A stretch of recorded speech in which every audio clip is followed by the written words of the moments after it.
She lays in rubber band. This is very cool. It's very good to see.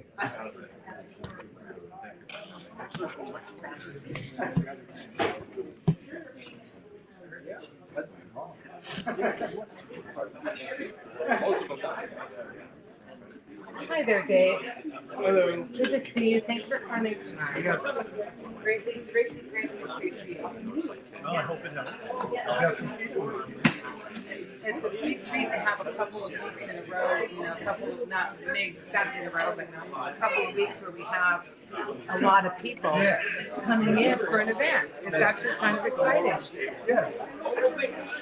And hopefully good for business. Yeah, hopefully good for business, and so far it is good for business.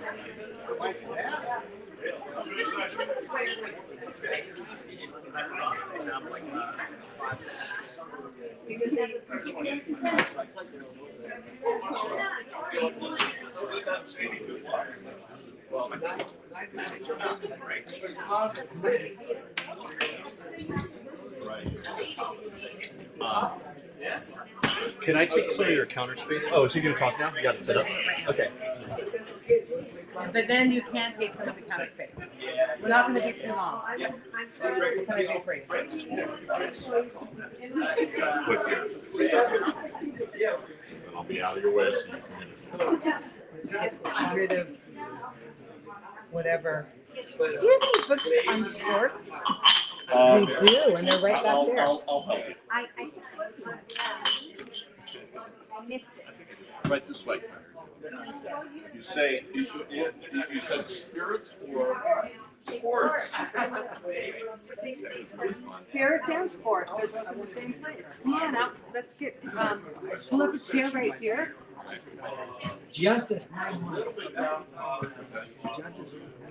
Well, they got the 5 weeks.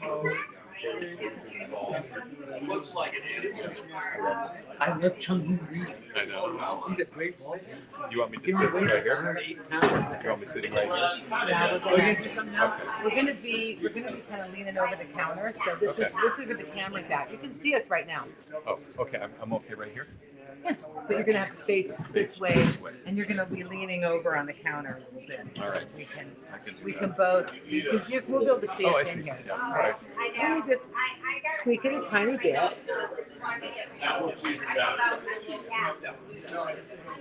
he's good for something. Down.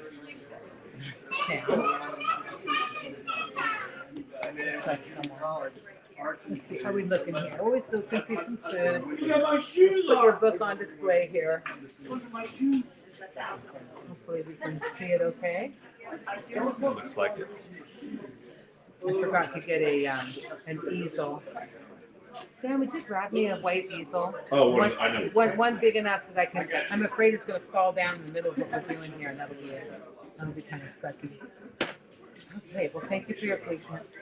So I'm just going to start off by introduce you, and we'll I'll ask everyone for and gather around so they can ask questions if they want to. This is actually not a crime. It's not No, it's pretty good, isn't it? That's what I heard. It's much better than I Snoop expected. Dogg. Oh, is it? Oh gosh, right? Snoop Dogg wine, like you just can't make this up. Well. It's not right away.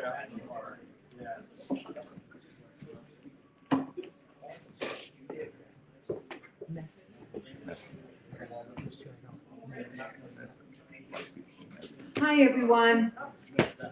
I'm Trish Triumpho Sullivan. I'm the proprietor here at Downtown Book and Sound. Thank you all for being here tonight for the book signing event, the author event for Mike Messner, who wrote The High School, Sports, Spirits, and Citizens, 1903 to 2024. And so Mike has joined me here tonight to talk about his book. And if you don't have a copy, I mean, if you're a Salinas person, you need to have a copy of this. Or if you ever went to high school, you need to have a copy of this. So if you went to high school, you need to have a copy.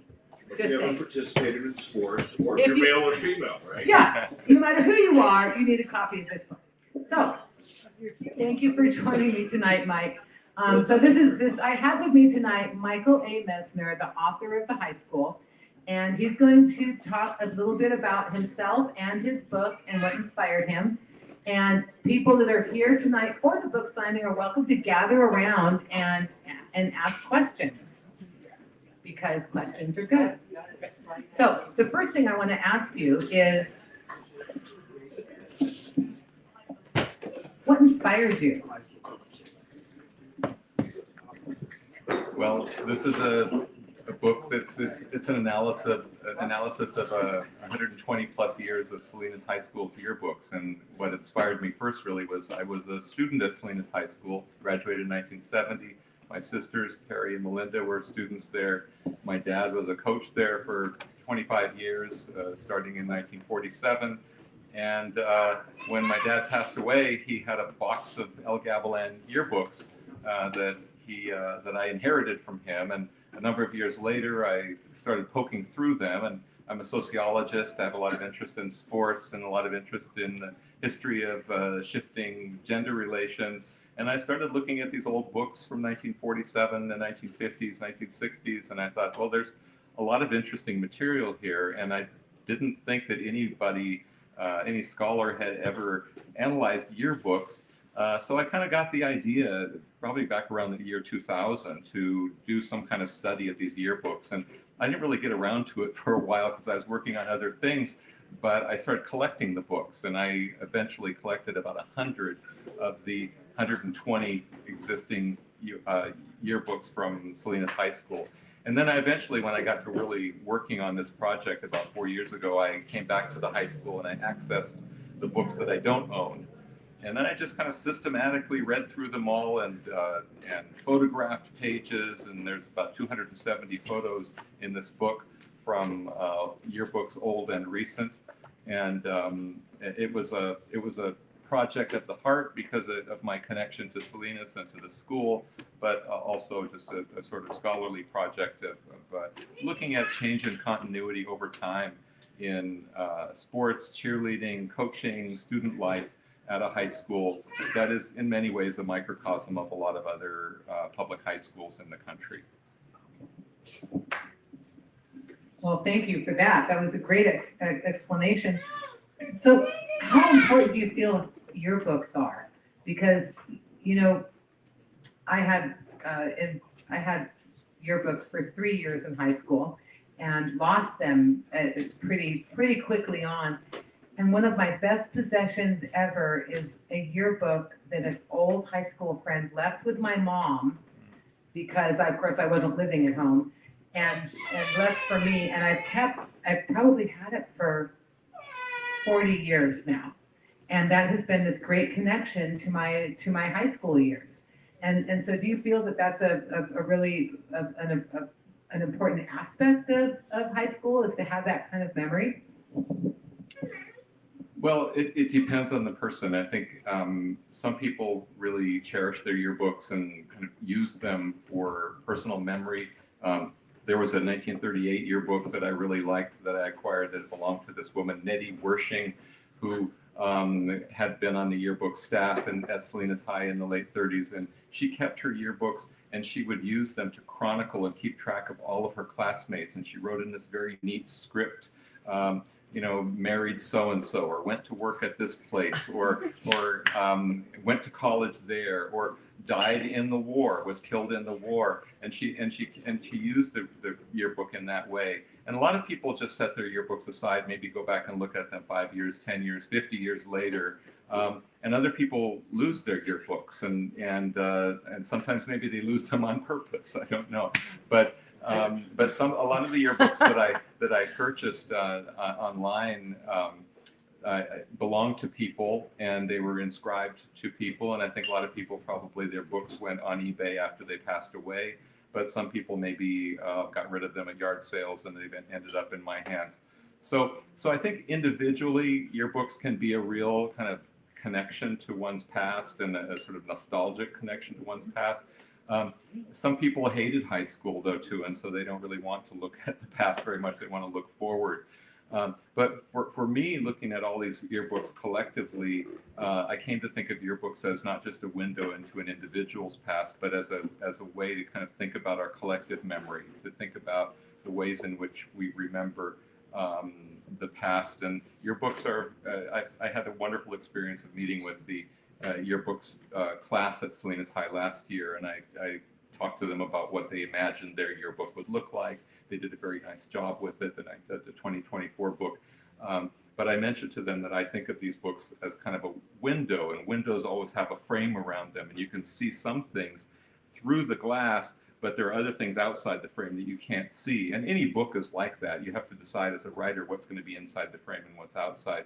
But yearbooks are a special kind of frame because typically they focus on the higher status kids, the higher status activities, the things that the school is celebrating. They don't focus so much on the things that are outside of those sort of celebrated systems and people. So an example of that just from my family, my sister Terry in '65 was the head cheerleader at Salinas High School, and she's splashed all over the book in a lot of ways. My sister Linda was not, you know, a sort of conventionally popular girl and wasn't really involved in any activities. She would have been a good athlete had there been sports for girls in 1965, but she didn't have that option either.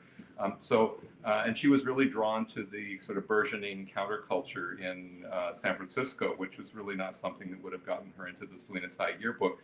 So she only had the little thumbnail picture of her senior picture in her senior book. And so there's that sort of thing. And then also yearbooks don't always, they're very insular pictures of the school, especially in the more distant past. You know, the students on the yearbook staff and their advisors in the past really never thought about or tried to incorporate the things that were going on outside the school. The exception maybe being World War I or something like that, where it really permeates the school and you really know a war is happening. And World War II as well. And World War II as well. I have a That's Monterey right. yearbook Yes. where they have all these photographs. I mean, Yeah. to say, There's all these photographs in a Monterey yearbook that I have where people had written that they couldn't be there because they were fighting in the war. And these are Right. like young guys. They should have been graduating from high school, but they were fighting in the war in World War II. Yeah. Like that's mind-boggling. Yeah, and you can see the student population of Salinas High School drops pretty fast as World War II starts. Part of that is because boys leave early to join the Army, and part of that is because all of the Japanese American kids were interned in 1942. So, and at that point, 14% of the graduating classes of Salinas High were Japanese American kids, and they were very integrated in all the aspects of the school, very integrated into sports, including the girls, even though they were very limited in what girls could do back then.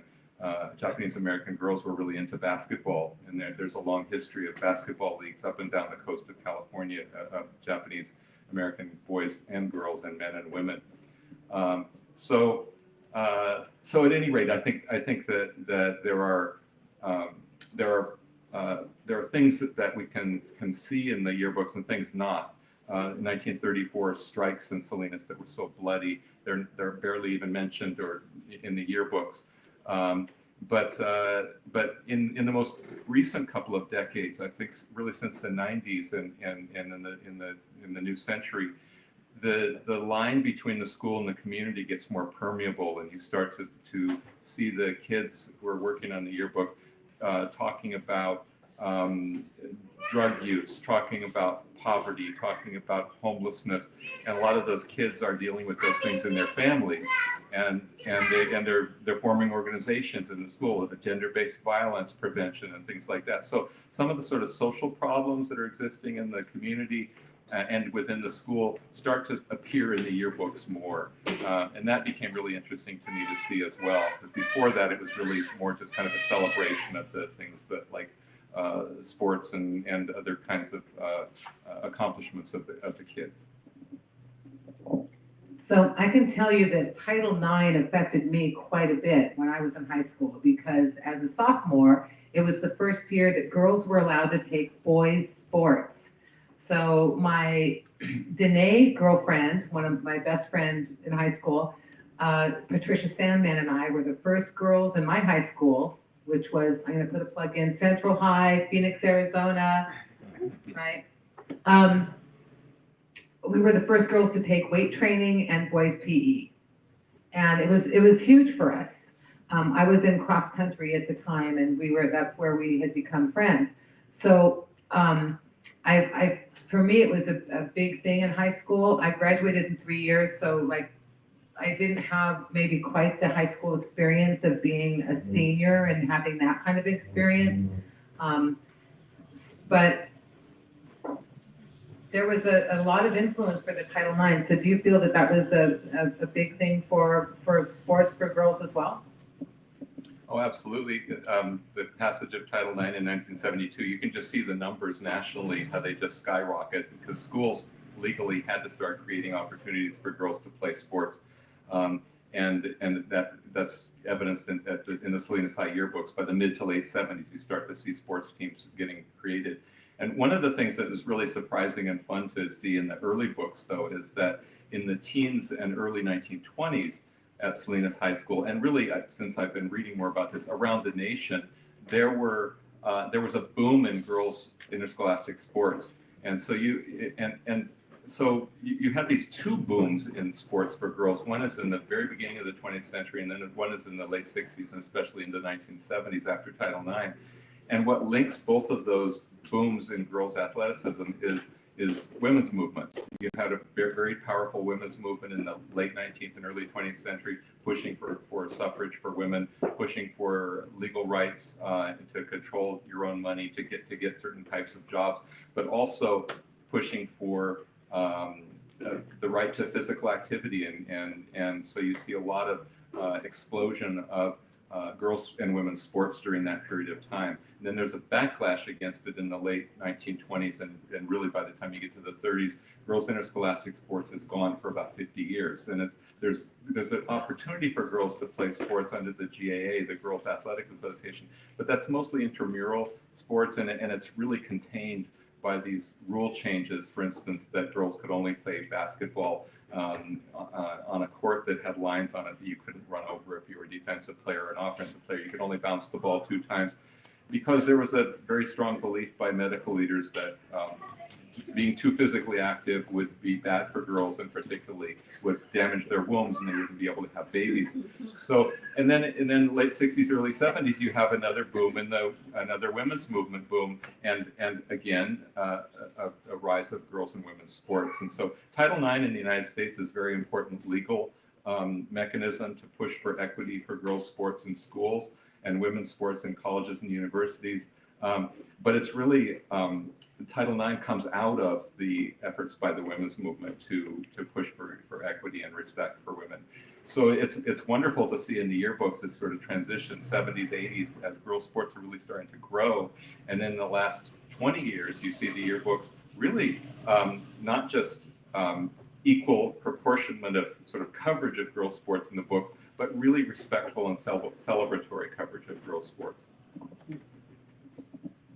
And about time. Yeah. About time.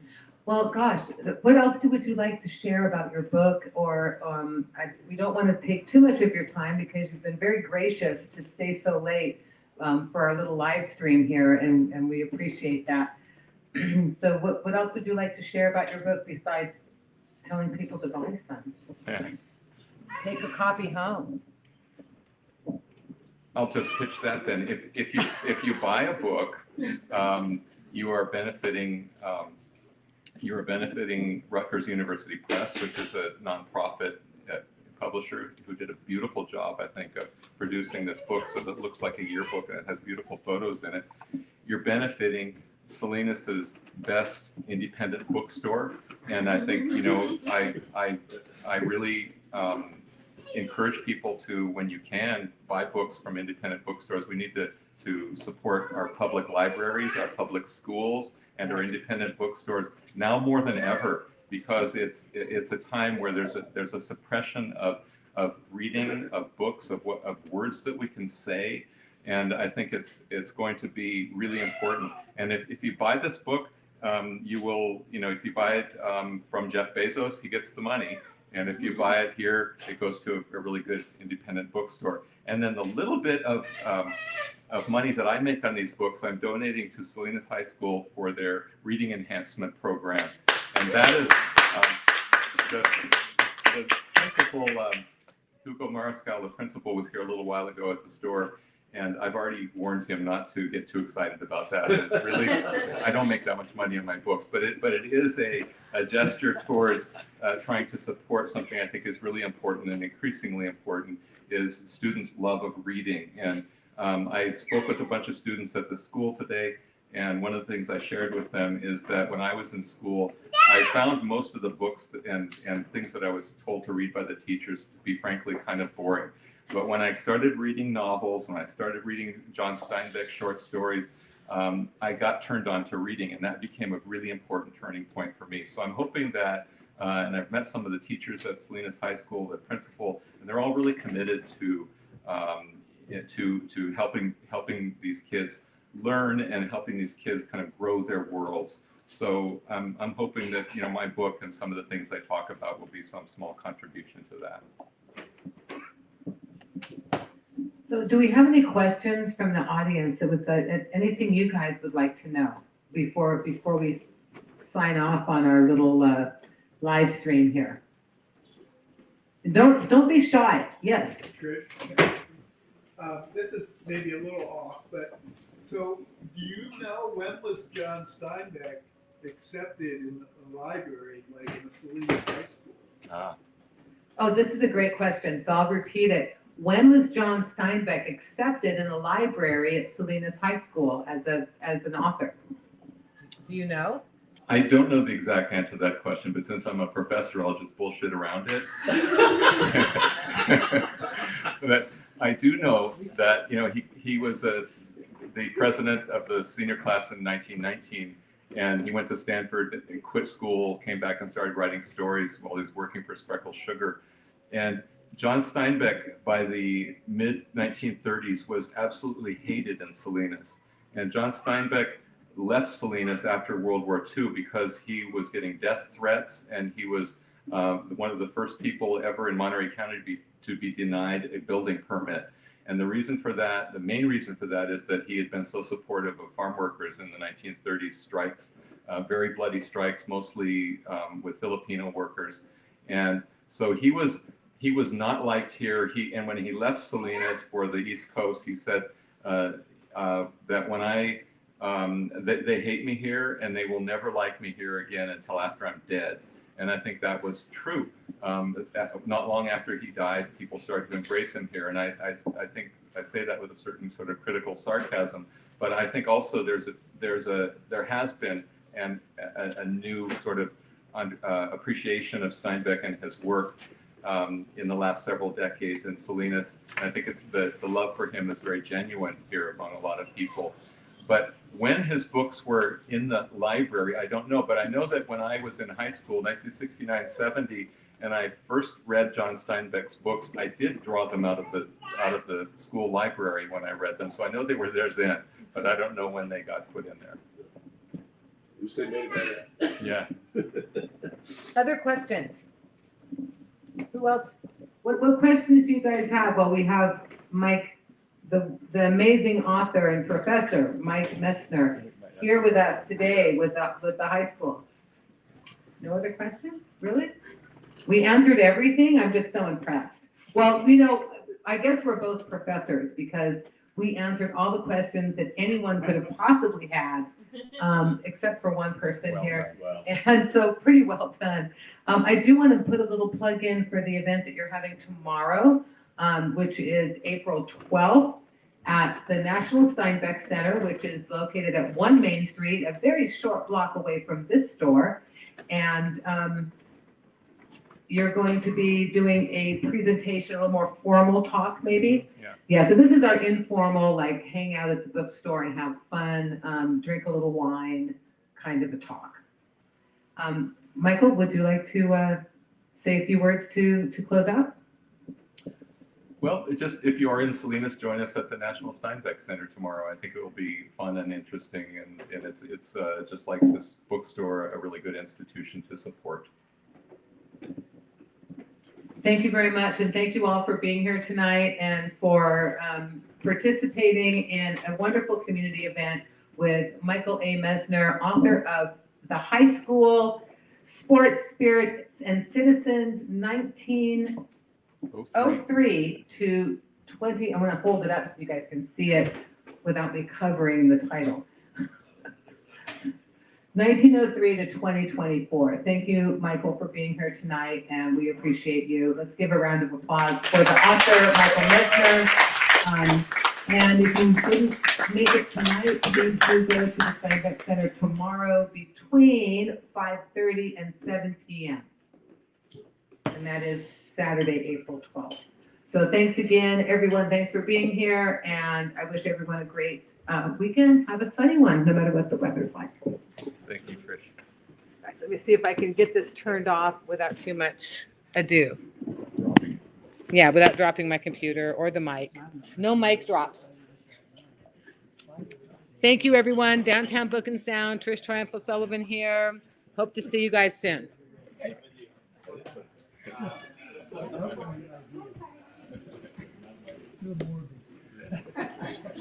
Oh, and in case you need to know where to buy the book,